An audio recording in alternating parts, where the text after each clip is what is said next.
Boa noite a todos, boa noite aos nossos amigos internautas. Hoje a nossa leitura do Evangelho é na página 169, item 4, capítulo 17. Questões: os bons espíritos.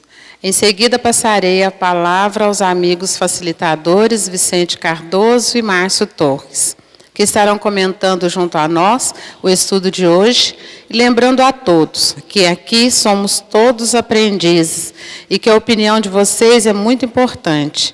Quem quiser dar a sua opinião, é só levantar a mão que levaremos papel e caneta até vocês. Obrigada. Bons espíritos, bons espíritas. O espiritismo bem compreendido, mas sobretudo bem sentido, conduz forçosamente aos resultados acima, que caracterizam o verdadeiro espírita como o verdadeiro cristão, que são a mesma coisa. O espiritismo não criou nenhuma moral nova, facilita aos homens a inteligência e a prática da moral do Cristo, dando uma fé sólida e esclarecida àqueles que duvidam ou vacilam. Mas muitos daqueles que creem nos fatos das manifestações não compreendem nem as suas consequências, nem o seu alcance moral. Ou, se as compreendem, não as aplicam a si mesmo. A que se prende isso? A falta de precisão da doutrina? Não, porque ela não contém nem alegorias, nem figuras que possam dar lugar a falsas interpretações. Sua essência mesma é a clareza, e é o que a faz poderosa, porque vai direto à inteligência. Nada tem de misteriosa e seus iniciados não estão de posse de nenhum segredo oculto ao vulgo. É preciso, pois, para compreendê-la, uma inteligência fora do comum? Não, porque se veem homens de uma capacidade notória que não a compreendem, enquanto que inteligências vulgares, de jovens mesmo, apenas saídos da adolescência, a apreendem com admirável exatidão em suas mais delicadas nuances.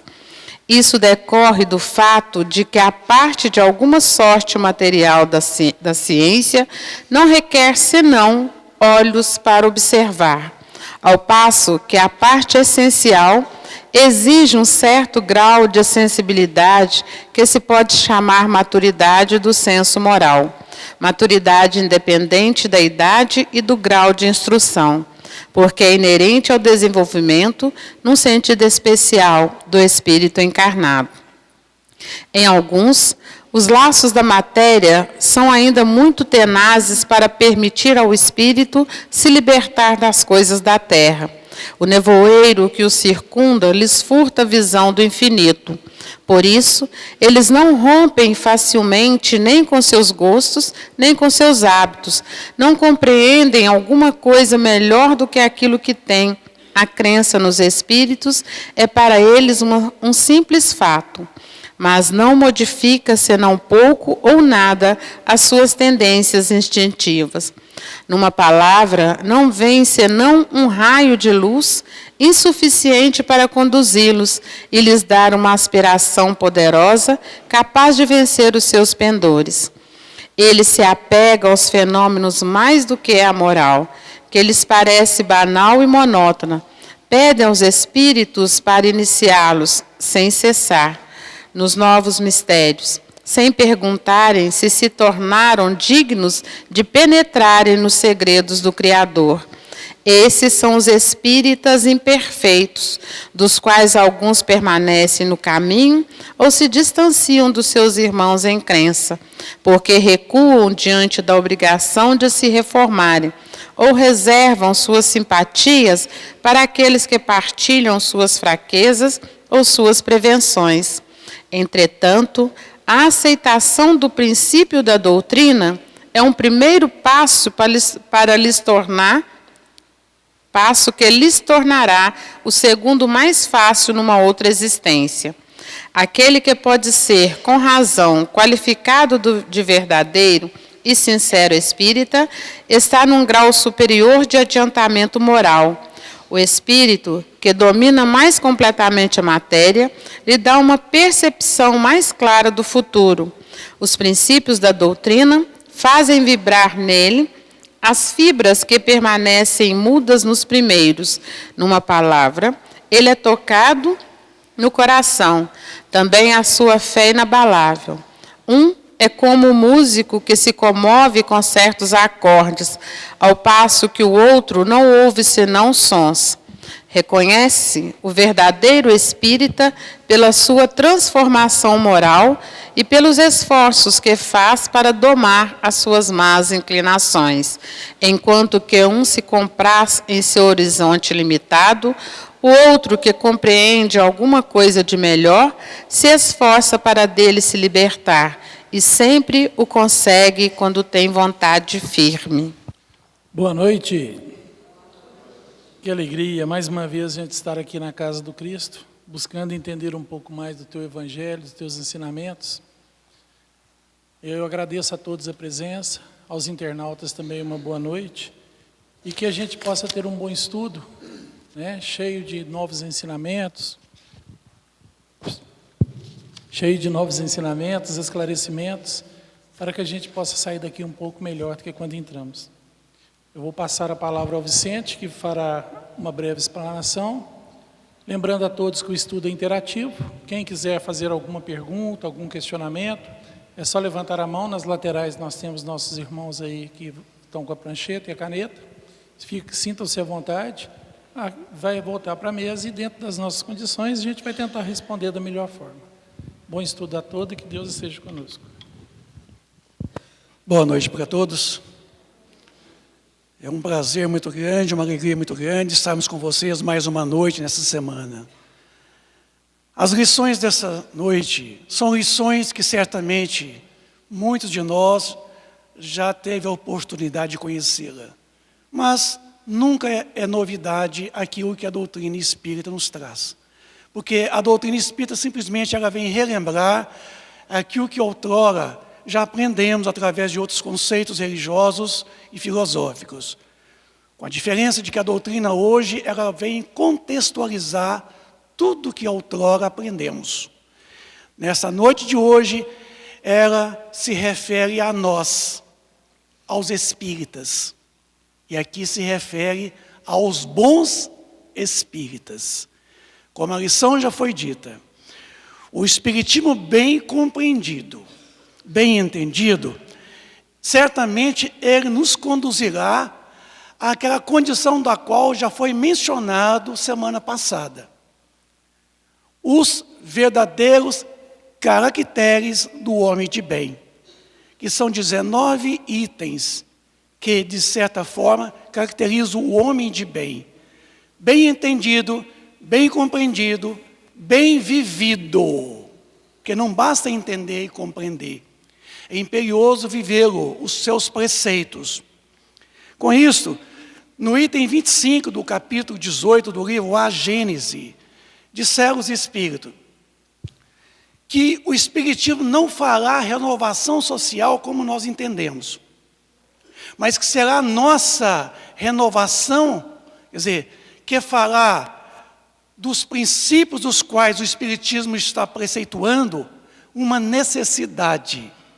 Então, não será o Espiritismo que virá fazer essa grande renovação, mas a nossa maturidade, o nosso amadurecimento, que fará da renovação uma necessidade imperiosa em nossas vidas. Com isso, a gente passa a perceber que no Livro dos Médiuns, no capítulo 3, os Espíritos ensinaram que tem 5 tipos de espíritas. Primeiro, disseram, os espíritas sem o saberem. Quer dizer, são aquelas pessoas que, de certa forma, não conhecem a doutrina espírita de forma alguma, mas vivem os preceitos dos quais a doutrina espírita relata, nos traz em tempos de hoje. E esses preceitos, nada mais do que o Evangelho de Jesus, da qual nós já tivemos a oportunidade de conhecê-lo através de outras religiões, de outros conceitos filosóficos, em outros tempos, em outras épocas. Hoje, a doutrina espírita, ela nos traz essa breve e essa importante contextualização. Com isso, muitos de nós que nunca veio ao centro espírita, que não conhecem os preceitos espíritas, vivem o cristianismo do Cristo. Esses são aqueles espíritas sem o saberem. Segundo, os espíritas experimentadores são aqueles que tiveram a oportunidade de conhecer a doutrina espírita, mas os fatos, os fenômenos, os convenceram muito mais do que o ensino moral. Quer dizer, são aqueles que têm uma preocupação muito grande com o fenômeno, somente o fenômeno. Está interessado em conhecer o fenômeno mediúnico, em participar do fenômeno mediúnico, em praticar o fenômeno mediúnico, viver o fenômeno mediúnico, enfim, é só o fenômeno mediúnico. Na verdade, ele teve a oportunidade de conhecer a doutrina, mas ele não consegue vivenciar os preceitos da doutrina espírita. Então, ele fica em cima somente da experimentação. Então, para isso, ele está atendendo muito o seu imediatismo. Terceiro, os espíritas imperfeitos são aqueles que, além dos fatos, conheceram a filosofia espírita, admitem a moral cristã e as aceitam, mas não vivem. Fica somente na teoria. É aquele que conhece a doutrina de A a Z e não hora nenhuma ele consegue vivenciar os preceitos dos quais ele já conheceu. Quarto, espíritas cristãos são aqueles que não contentam em somente admirar a moral cristã, mas a praticam e aceitam todas as suas consequências, praticam a caridade, verdadeiros espíritas. São aqueles que, de certa forma, eles dão um testemunho daquilo que aprendeu, vivem a caridade, que é a máxima do Evangelho de Jesus. Por fim, os espíritas exaltados. A espécie humana seria perfeita se sempre tomasse o lado bom das coisas. Em tudo, o exagero é prejudicial em tudo, inclusive no conhecimento espírita. O espírito exaltado é aquele que vem e conhece a doutrina na sua íntegra, é aquele que se maravilha com tudo que a doutrina preceitua. É aquele que, de certa forma, frequenta o centro espírita, toma água frutificada, recebe o passe, participa da assistência fraterna, participa da assistência social, ele trabalha tudo, mas de certa forma, ele não tem uma determinação, ele não faz uma escolha em seguir a doutrina espírita com fidelidade. É aquele que na hora do pega, ele foge. É aquele que nega a si mesmo nos momentos difíceis, em que às vezes a vida, a dor, nos concita realmente a paciência, a tolerância. É aquele que, de certa forma, ele deixa o movimento, tão logo tudo se abranda. É aquele que deixa ser levado pelos impulsos, pela sua impulsividade, ele é arrastado pelos espíritos malfeitores. É aquele que, de certa forma, ele não consegue dar em si mesmo uma comprovação de que a doutrina entrou nele e saiu dele em atos e palavras, em ações e em pensamentos. Então, este é um outro modelo. E nos fala ainda, muita gente chega na casa espírita falando que tem dificuldade em aprender a doutrina espírita. Não estuda porque tem dificuldade.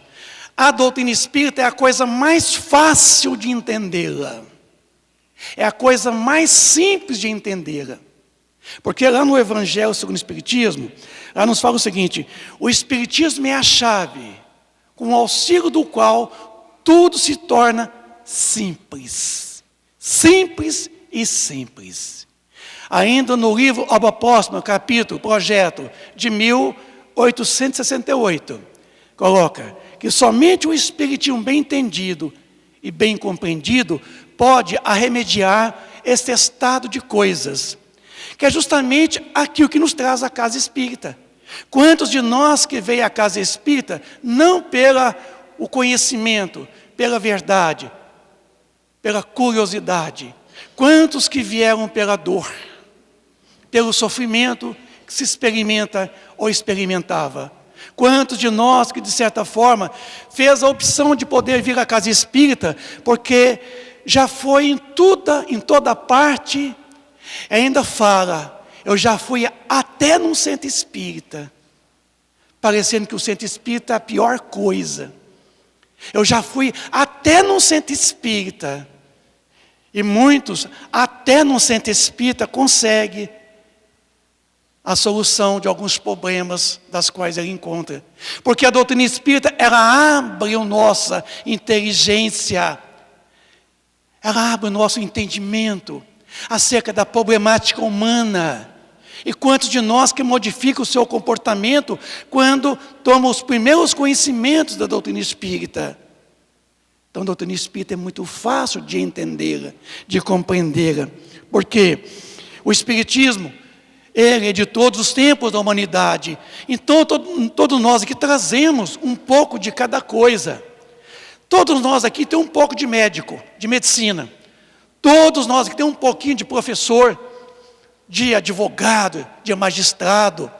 Todos nós temos um pouquinho de filósofo, de mentiroso, de hipócrita, de orgulhoso. Isso. Todos nós temos conhecimento, sim, da verdade. Então todos nós podemos sim, ao tomar da fonte novamente, essa fonte fecunda e infinita da verdade, a gente relembrar os preceitos antigos, que as outras filosofias e religiões nos ensinaram. E a partir daí então, ao tomar o primeiro contato com a doutrina espírita, relembra e começa a aprender ela de uma facilidade enorme. Quantos letrados, quantos homens acadêmicos que não conseguem entender a doutrina espírita, enquanto outros tão simples, tão humildes, a entendam ela na sua verdade, na sua fidelidade. Porque muitos que dizem que não conseguem aprendê-la, porque não têm ainda a maturidade do senso moral, que independe da idade e do conhecimento intelectual.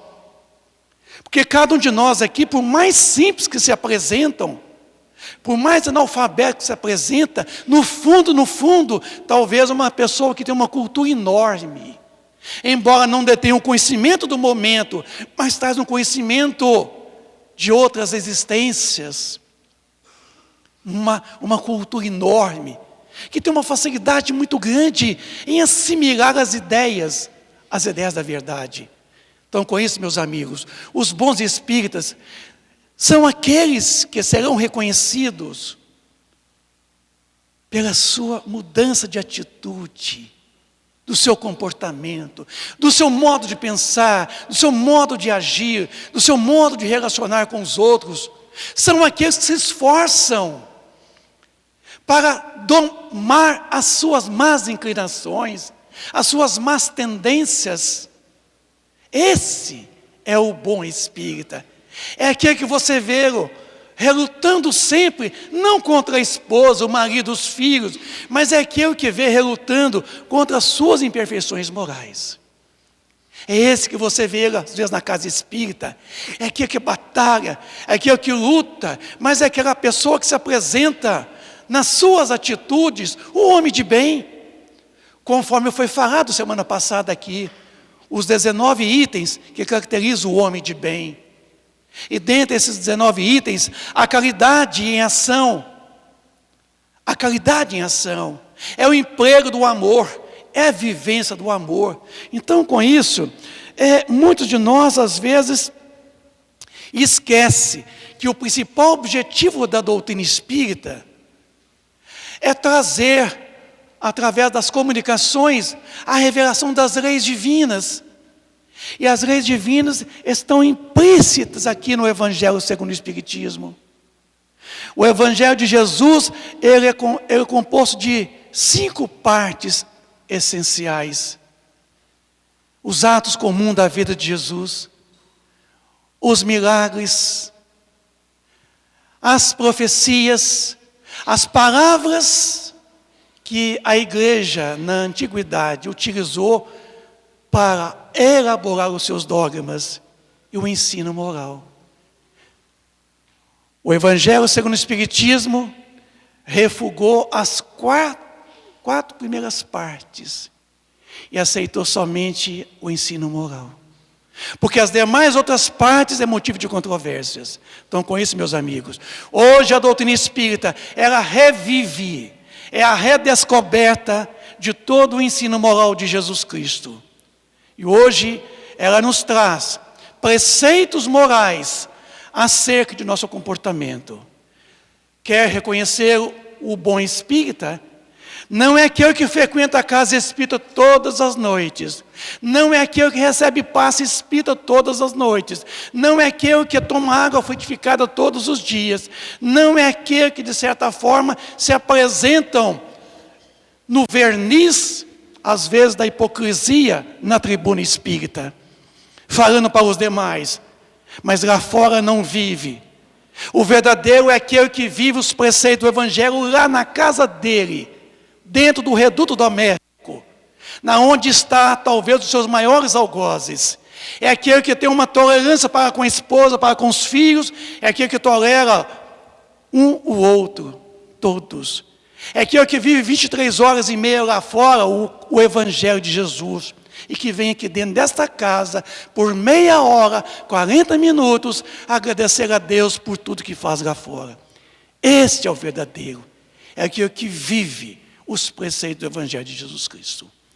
Com isso aqui nós interrompemos a nossa fala, para permitir algumas perguntas que já está aqui na mesa, para responder para vocês. Se alguém quiser ainda formular alguma pergunta, ainda é tempo, tá bom? Márcio Torres, temos para nós aí perguntas? Fiquei com medo de ser espírita agora, viu? Você pegou pesado aí, pegou não? Na verdade, gente, essa construção interior, né, o Vicente contextualizou no geral o que é ser um verdadeiro espírita, mas ainda é muito difícil, né? A gente conseguir praticar lá fora tudo que a gente aprende aqui dentro, né? A carapuça me serviu, viu, Vicente? Te confesso. Eu prefiro ficar com a doutrina que fala que reconhece o verdadeiro espírita pelo esforço em que ele faz para vencer as suas más tendências. A gente continua se esforçando, ainda está mais suave. Porque conseguir é bravo. Ainda mais com essa vida turbulada lá fora, é complicado. Mas isso faz parte do nosso crescimento, né? Tudo é um processo de crescimento. Na verdade, eu vejo a doutrina espírita como uma faculdade das religiões, né? Nós tivemos lá o jardim da infância religioso, lá nos primórdios, quando a gente ainda adorava deuses, né? Sacrificávamos animais, outros sacrificavam até pessoas, né? Aquilo ali era o primórdio, era o jardim da infância. Depois veio ali, hoje é fundamental e médio, né? Estudo fundamental, médio e tal. E a doutrina espírita veio para ser a faculdade. É aquela que realmente forma o cristão, né? E isso é sem demagogia, não é porque nós somos espíritas ou tentamos ser espíritas que a gente fala isso não. É porque realmente é dentro da doutrina espírita é que a gente passa a conhecer amor de Deus, justiça, bondade, onde a gente começa a compreender que realmente esse Pai nos ama e que tudo está nas minhas mãos para que eu possa fazer as mudanças necessárias, né? Bom, a primeira pergunta fala o seguinte: para que eu possa me dizer espírita, eu preciso ler Kardec? Bom, é fundamental a leitura de Kardec. Por quê? Kardec foi o codificador da doutrina, né? Ele não foi o criador da doutrina, ele foi o codificador. A doutrina já existia desde que o Cristo, né, veio para cá formar o planeta Terra como engenheiro astral. A doutrina espírita sempre existiu, ela é uma das leis divinas. Kardec apenas pegou aquilo que existia e ordenou, né? Mastigou para que a gente pudesse engolir. E nos trouxe o ensinamento. Eu até falei aqui na quarta-feira retrasada que Kardec é para a doutrina espírita o que Newton é para a lei da gravidade, né? Muitos viram maçã cair, mas ninguém nunca se questionou por que a maçã cai. Newton falou só, deve ter alguma coisa aí, e descobriu a lei da gravidade, e hoje a gente tem ela aí, né? 9,81, não é isso? Kardec fez a mesma coisa. Ele viu os fenômenos acontecer, viu as coisas acontecendo, estudou, aprofundou e descobriu que era uma comunicação entre dimensões distintas, entre nós encarnados e os desencarnados. E colocou aquilo numa ordenação orientado já pelo plano espiritual. Então, conhecer Kardec é fundamental. Por quê? Vir na casa espírita, assistir uma palestra, é muito gostoso. A gente às vezes nos emociona, aprende uma coisa ou outra. Não é verdade? Vir participar de um estudo, aprende alguma outra coisa. Mas a base desse ensinamento, a fundamentação de tudo isso, está em conhecer as obras. Né? Porque são elas que dão sustentação a tudo isso. É através do ensinamento de Kardec que nós vamos entender o processo, que nós vamos nos conhecer como seres imortais, a nossa função, por que nós estamos aqui, quem somos, de onde viemos, quem é o nosso Criador, né? Como são constituídas as leis universais de Deus. Isso tudo eu vou aprender com Kardec. Quantos falam assim, eu sou espírita? Qual o livro espírita que você já leu? Eu li Violetas na Janela. Eu li Zíbia Gasparetto. A pessoa não é espírita. Ela deu uma pinceladazinha na periferia da doutrina espírita. Não é espírita. Eu vou na casa espírita toda semana. Vou lá, assisto a palestra, tomo um passe. Eu sou espírita. Não é. Ainda não é. Tem que conhecer Kardec. E para quem não gosta de ler, eu tenho uma boa notícia. Tem audiobook. Pode ouvir. Viu? Está de graça na internet. É só baixar. Né, Vicente? É só baixar, pode ouvir. Para quem não tem o hábito da leitura ou dificuldade de ler. Né? Para quem tem deficiência visual, tem em braille. Não tem desculpa. Tem que aprender. Agora, participar de grupos de estudo do Livro dos Espíritos, do Evangelho, né? Do Livro dos Médiuns, na segunda-feira, que nós temos aqui, obras póstumas, que veio depois, né? A Gênese, o Céu e o Inferno. Céu e Inferno é de uma beleza que vocês não têm noção. A Gênese é maravilhosa. Tem que ler, tem que, pelo menos, procurar entender essas obras, para que a gente possa realmente saber o que está acontecendo. Porque aqui a gente tenta passar alguma coisa, mas é muito superficial. A gente tenta passar alguma coisa dentro do nosso conhecimento, da nossa visão, daquilo que nós lemos. Eu posso ler essa página, eu tenho uma visão, o Vicente lê, ele tem outra, a Rúbia vai ler, vai ter outra, a dona Eliana ali, minha querida professora, minha eterna professora, dona Eliana, ela vai ler, vai ter outra. Cada um tem uma visão. E depois, num debate, a gente constrói uma ideia. Olha que maravilha. E é assim que a doutrina espírita cresce. Porque a doutrina espírita ela não trouxe o ponto final. Ela ainda não trouxe o ponto final. Ela é apenas uma universidade. Ainda tem a pós-graduação, mestrados, PhD. Nós estamos começando. É importante sim. Mas, voltando ao que já foi dito pelo Vicente e o texto e comigo, reconhece-se o verdadeiro espírita pelo esforço em que ele emprega em vencer as suas más tendências. É assim que a gente reconhece como espírita. E nós podemos trocar isso por cristão. Reconhece o verdadeiro cristão pelo esforço em que ele emprega em vencer as suas más tendências. Não é vencer o mundo, não é vencer o outro, não é vencer nada. É vencer a nós mesmos. E esse é o pior dos combates. É o mais complicado. Porque primeiro eu tenho que me reconhecer defeituoso. Primeiro eu tenho que admitir meus erros. Primeiro eu tenho que engolir o orgulho, engolir a vaidade, para aceitar que eu preciso da mudança. E aí começar a realizar essa mudança. Esse é o problema. E é por aí que a gente vai. Vai lá, Vicente. Imperioso que a gente saiba de que, na pergunta 799 do Livro dos Espíritos, foi questionado o seguinte: como que o Espiritismo pode contribuir para o nosso progresso? Respondeu eles mesmos: combatendo, não de frente, mas trabalhando no sentido de elaborar o velho materialismo exacerbado no espiritualismo. É um trabalho muito paulatino, não é um trabalho de pronto, é um trabalho de longos tempos, de muitas existências corporais. O Espiritismo vai contribuir, de certa forma, nos trazendo como seu principal objetivo a comunicação dos Espíritos, relatando para nós as leis divinas, para que nós possamos utilizar essas leis divinas e vivê-las no nosso dia a dia, criando entre nós, o Criador, uma relação de harmonia com essas mesmas leis. Com isso, conhecendo as leis divinas, certamente o Espiritismo terá uma finalidade. E a finalidade do Espiritismo, através da doutrina espírita, é justamente a transformação do homem de toda a humanidade. Para tanto, a doutrina espírita hoje, ela é uma proposta pedagógica, ela é uma pedagogia do ser humano, ela tem uma proposta educar o espírito, educar a alma. A reencarnação é reeducação da alma, do espírito. Portanto, que o Espiritismo, ele é de todos os tempos da humanidade, está lá na conclusão 6 do Livro dos Espíritos.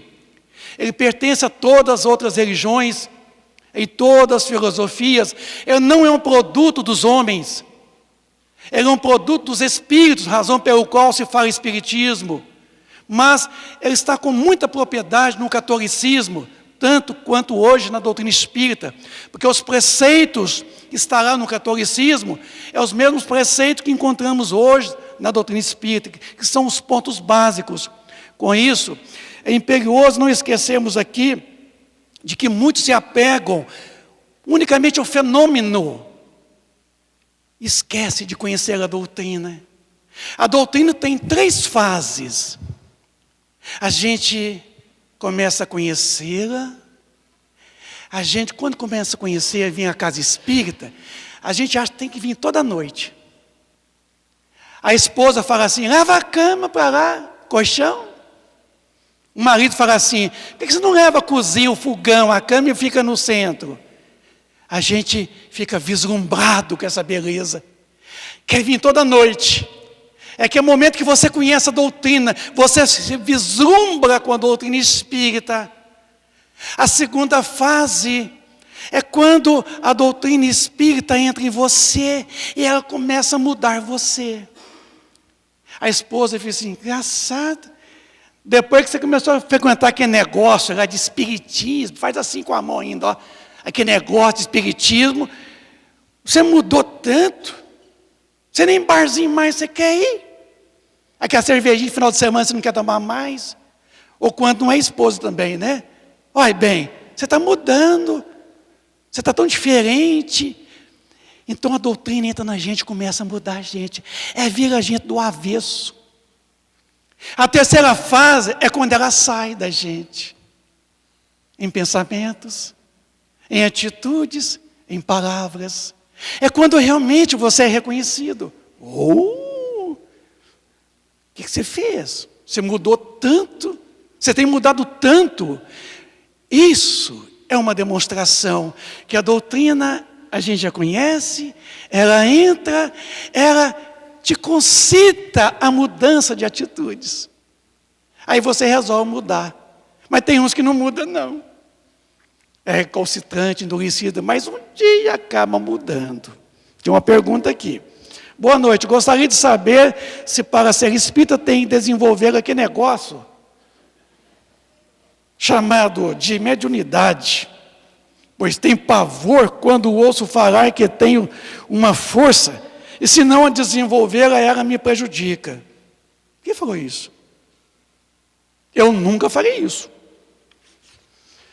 Para ser espírita, não é obrigado a desenvolver o que outrora não está hábil e planejado na reencarnação a desenvolver, que se chama capacidade medianímica mediúnica, que ainda eu não chamaria de mediunidade, eu chamaria de mediunismo. A mediunidade, se seria essa capacidade medianímica mediúnica, aliado à qualidade do médium, eu chamaria de mediunidade. Mas nenhum de vocês frequentando aqui se sente na obrigação, no dever de desenvolver, exceto a moral, o intelecto. A mediunidade não é assim, porque a mediunidade não é patrimônio dos espíritas, ela nunca foi patrimônio dos espíritas. A mediunidade é patrimônio da humanidade.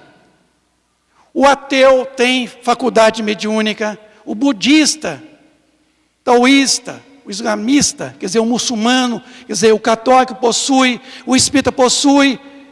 Então não é patrimônio dos espíritas. Frequentando aqui, você não tem que desenvolver aquela coisa, não. Aquela coisa chama capacidade medianímica, mediúnica, que pode ser elevada ao nível de mediunidade. Então não se sinta você na obrigação e nem tenha medo. Porque se você não desenvolve essa força, ela não te prejudica. Porque a mediunidade não é doença.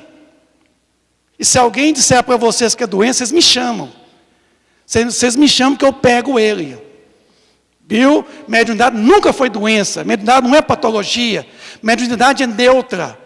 É uma ferramenta da qual Deus nos concede na nossa atual existência para nos auxiliar no nosso aperfeiçoamento moral e intelectual.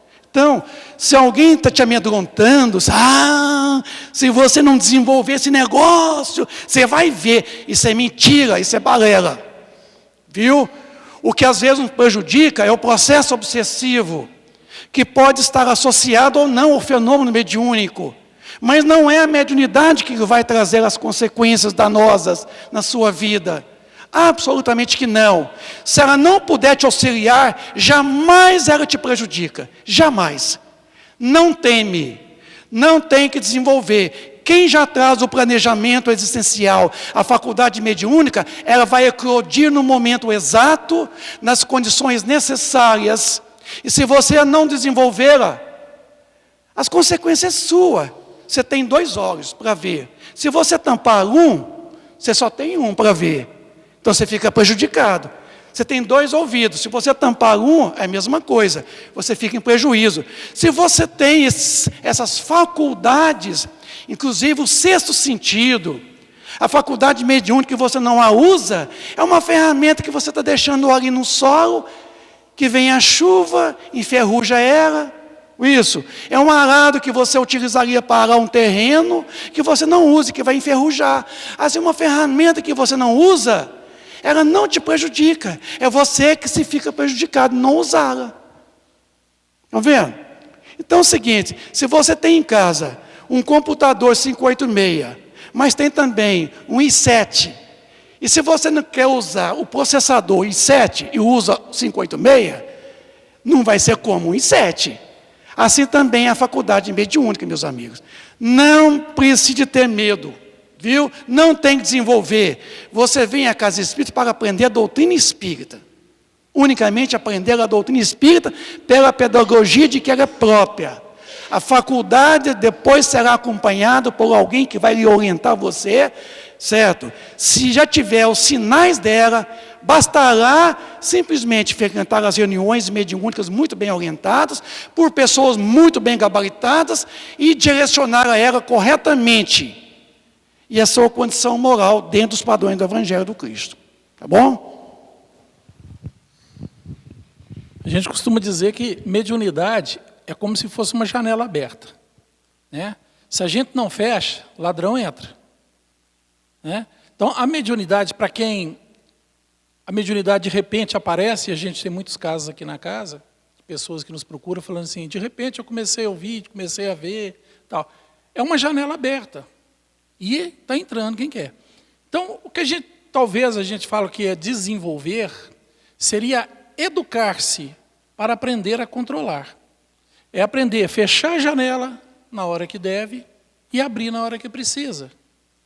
Né? Essa seria a educação mediúnica que o Vicente está tentando explicar aqui. Né? Que através do estudo, do conhecimento, da prática. Para quê? Para que a pessoa tenha domínio sobre a mediunidade.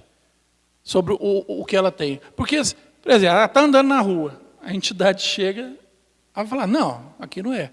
Se ela está em casa, no trabalho, em qualquer outro lugar, sente a presença ou o espírito, não, aqui não é o momento.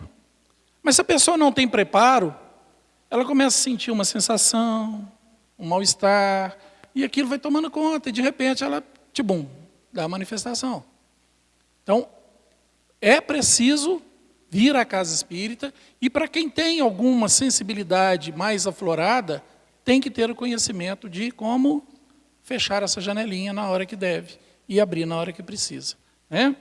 Tem uma pergunta aqui que está mais ou menos dentro disso também, que é assim, em um contexto geral, quem são os espíritas? Só um minutinho. Vai falar? Um carro da Renault de chaveiro, placa 2819, deixou os faróis ligados. 2819, né? Renault, chaveiro. Prata. Aí, Renault Saveiro Prata, placa 2819. Está com os faróis acesos. Se estiver aqui na casa. Então a pergunta fala o seguinte: em um contexto geral, quem são os espíritas? Os espíritas a gente pode dizer que são os trabalhadores da última hora, né? São aqueles em débitos com a lei de Deus, que já tiveram oportunidades no passado e não puderam usar. Então nós não somos os bonzinhos, nós somos os mais devedores. Nós estamos tendo uma oportunidade de finalmente deixar sair de nós aquilo que em alguns séculos Deus está pelejando para colocar na nossa mente, as nossas obrigações para conosco mesmo. Porque a doutrina espírita, ela é libertadora.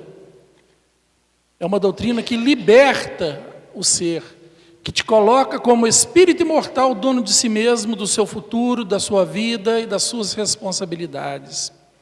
Que tira de você aquela coisa de entregar para Deus, deixar para Ele resolver, né? Tem gente que vai fazer alguma coisa, vai fazer um teste, vai procurar alguma coisa e fala assim, seja como Deus quiser. Não, não é como Deus quiser, não. É como eu quero.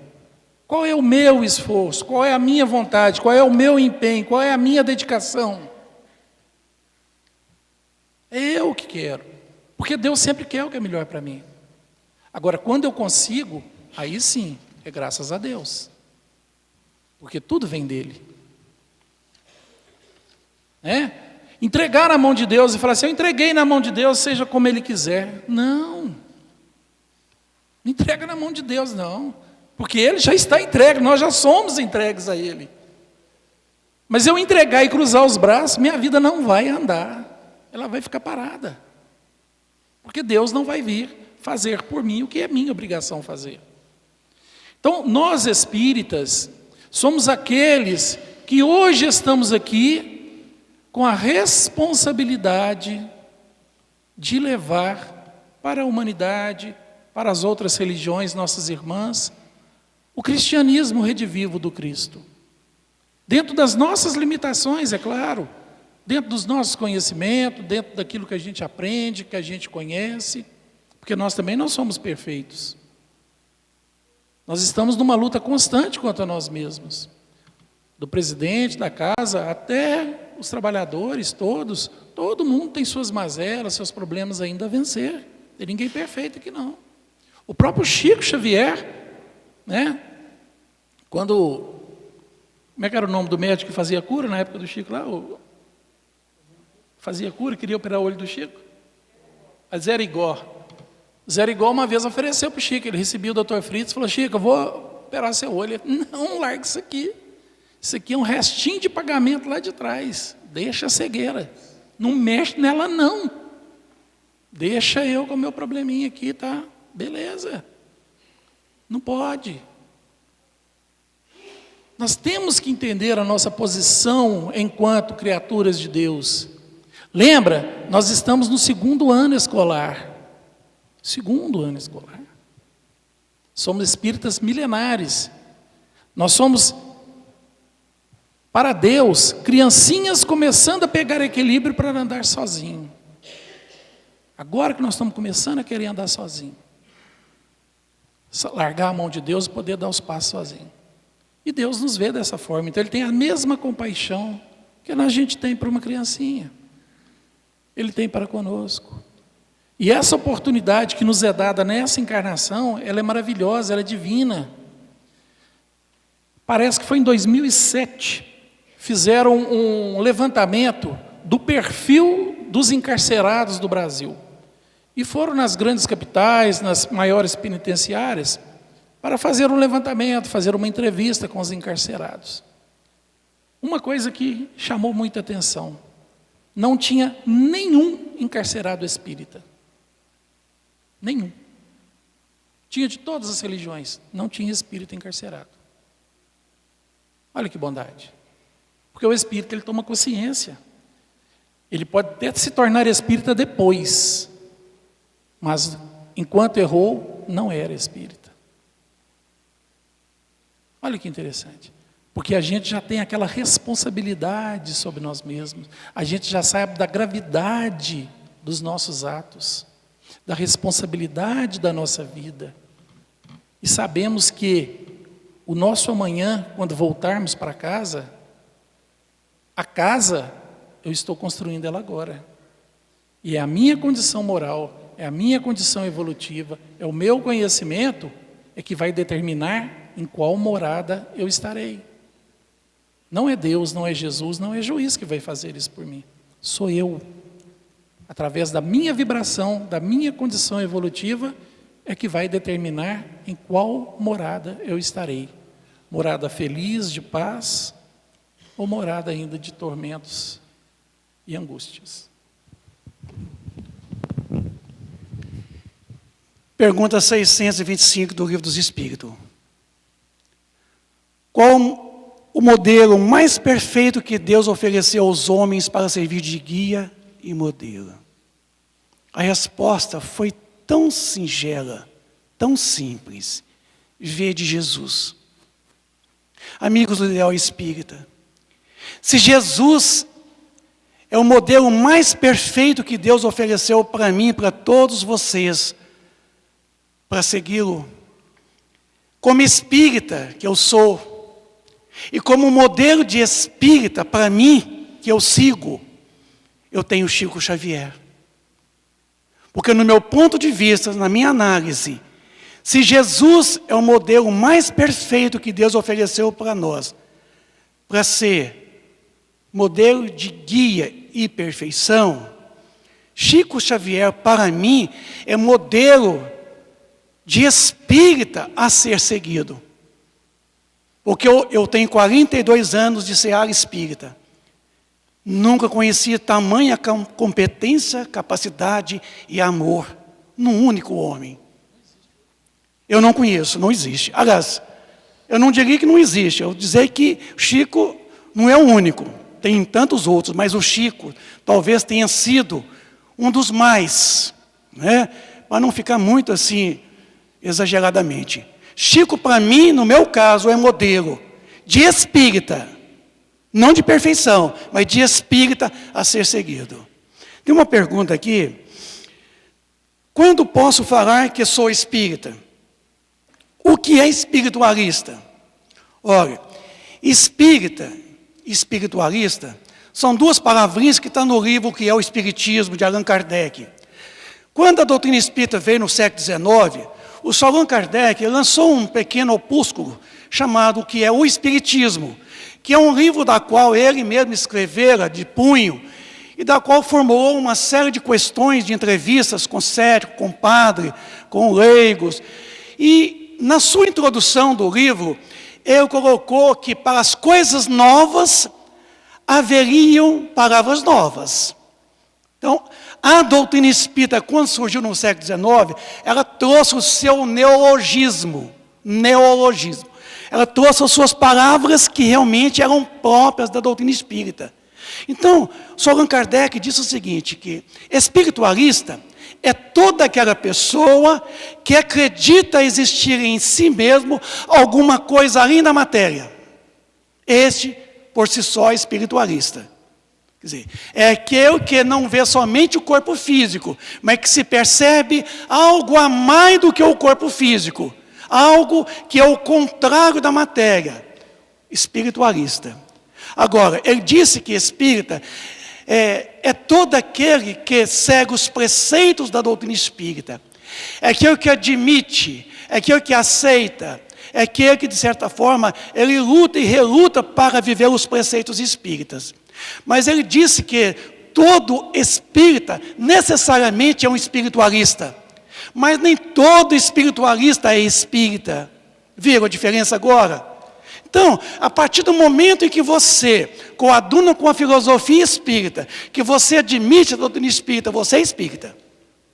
Porque nós temos o quê? Nós temos apóstolos e discípulos. É diferente, apóstolo e discípulos. Todos nós somos discípulos de Jesus. Discípulos de Jesus. Mas nem todos nós somos apóstolos. Porque discípulo é todo aquele que segue um mestre, certo? Um modelo. Apóstolo é aquele que segue e vive. Agora, todo aquele que segue uma doutrina espírita, exemplo típico, budista, é quem segue Buda, não é isso? Então veja vocês, se você segue a doutrina espírita, mesmo que você não é um espírita perfeito, você é um seguidor, você é espírita. Tem que parar com esse negócio dessa falsa modéstia. Ah, quem sou eu? Coitado de mim. Eu estou muito longe ainda de ser espírita. Não, para com isso. Isso é falsa modéstia. Se você admite, se você aceita, você segue, você é. Você não pode ser esse espírita cristão que está aqui, ó, da quarta colocação que eu falei logo no início. O espírita cristão. Você pode não ser ele, mas você pode ser o espírito experimentador, o espírito imperfeito, mas você é. A partir do momento que você admite, que você aceita, que você estuda, que você vem à casa espírita e pratica realmente o espírito, você é espírita. Então esse negócio, quem sou eu? Ah, estou muito longe de ser espírita. Para com essa coisa. Isso é falsa modéstia. Vou ser mais sincero, pelo menos, com a gente mesmo. Ou você é, aí chega o jogador de futebol, entra no campo para jogar bola e fala assim com o juiz, eu não sei se eu sei jogar bola. Ah, quem sou eu para jogar bola? Aí a turma, os torcedores, vão botar para fora do campo. Não. Mesmo caso, eu chegar na tribuna espírita aqui e falar para vocês, meus amigos, meus irmãos, assim, vocês vão desculpar, eu nem tive muito tempo nessa noite para poder preparar o estudo, né? Assim, vocês me desculpem, mas assim, eu vou tentar. Não tenta não, desce, senta, e alguém da assistência que tem competência, levanta e vem e faz a palestra. Porque esse negócio, quem sou eu? Vou tentar. Não tenta não, porque se eu vim aqui para subir na tribuna, para poder falar para vocês, eu tenho que estar preparado. Se eu chegar aqui com essa falsa modéstia de espírita, quem sou eu? Estou muito longe ainda, então eu não deveria estar na tribuna, eu deveria estar em outra atividade nessa casa. Porque é muita responsabilidade eu estar aqui na condição de um facilitador, tanto quanto o Márcio. Quanto nós que aqui nos colocamos na condição de facilitarmos para vocês o entendimento das lições dessa noite. Eu fiquei hoje o dia inteiro preparando só esse manuscrito aqui, ó. Essa pequena formuláriozinha aqui, para discorrer rapidamente em 15 minutos para vocês, para dar uma interpretação na lição de hoje. Então, eu não posso chegar aqui e ter uma atitude de um falso, seria hipocrisia. Então, meus amigos, espíritas, todos nós somos, se nós admitimos a doutrina, estudamos a doutrina. Eu posso não ser esse espírita perfeito aqui, tá? E aconselho também não ser o quinto, que é o espírito exaltado. Esse também não aconselho não. Então, que nós esforcemos-nos o máximo que pudermos. Missão impossível, pelo menos para vivermos com a gente mesmo os preceitos do Evangelho. Tá? Então, espiritualista é aquele que admite em si mesmo alguma coisa ainda matéria. Espírita é aquele que admite alguma coisa ainda matéria, isso, e que através da doutrina espírita ele passa a conhecer a si mesmo. E faça a sua transformação e que vai domar as suas más tendências. É esse que é espírita. Então, que sejamos todos nós praticantes, né? E não aqueles que ficam só de fantasia. Obrigado. Tem uma pergunta aqui complicada. E os políticos, como ficam na doutrina espírita? Ai. E agora, Vicente? E os políticos, como ficam na doutrina espírita? Eu não entraria no mérito da questão. Quem sou eu para julgar? Pois é. O Vicente mesmo já disse. existem espíritas e espíritas. Eu não sei se a pergunta foi direcionada ao problema que nós estamos vivendo hoje. Eu, sinceramente, eu desconheço se algum envolvido nos escândalos até agora é frequentador de alguma casa espírita, se é espírita, eu não sei. Eu já vi uma vez, não sei se era um senador ou um deputado espírita, que chegou até a manifestar Bezerra de Menezes na tribuna e passar uma mensagem. Não lembro o nome, já tem alguns anos isso, nem sei se ele ainda é político. Deve haver, sim, mas até onde eu sei, eu desconheço se é espírita. Mas o fato de frequentar não quer dizer que é. Pode ser que ele apenas entrou na doutrina, mas a doutrina ainda não entrou nele. Né? Tem essa diferença. Lembrando que, quando Jesus falava assim, a quem mais é dado, mais será cobrado, ele estava falando de conhecimento. Quanto mais você conhece, mais responsável pelos seus atos você é. Né? Então, aquele que tem mais oportunidade é mais responsável em fazer. Imagina vocês, a gente que está aqui praticamente, está aqui todo dia, né? Quase todas as quartas-feiras a gente está aqui na tribuna tentando passar um pouco do conhecimento. Imagina vocês passarem no final de semana e me ver embriagado num bar, encharcado.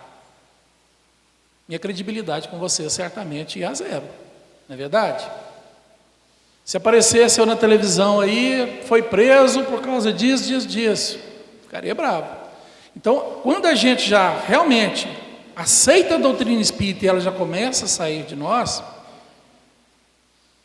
a gente tem que segurar as tendências ruins.